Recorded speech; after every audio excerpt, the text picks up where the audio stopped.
අක්කේ ඇයි ඔය ඇඟිලි දෙකම කටේ දාගෙන අම්මා බණීවි දැක්කොත්? අනේ මේ චූටි ඔයාට වැඩක් නෑ නේක. මම මේක බලා ගන්නම්. මට මොකද? මගේ බඩට නෙවෙයින් පණුව යන්නේ.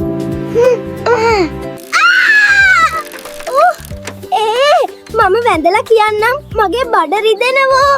බුදු හත්වලා මේ. ඔහින්න බැරියෝ. නියපොතුවල කුණු බඩට ගියාම පණුව හැදෙනවා කියලා අම්මා හැමදාම කියනවනේ. තදින් පස්සේ ඔය නරක පුරුද්ද නතර කරන්න ඕනේ. හරිද?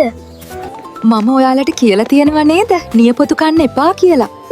දැන් ඉතින් ඩොක්ටර් බේත් වෙදී.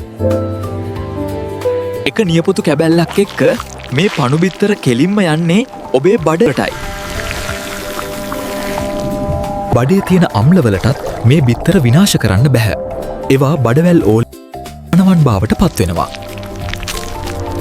මේ විනාශය නතර කරන්න පුළුවන් ඔබටමයි. නියපොතු නොහපා පිරිසිදුව ඔන්න. ලෙඩ රෝගවලින් බේරෙන්න.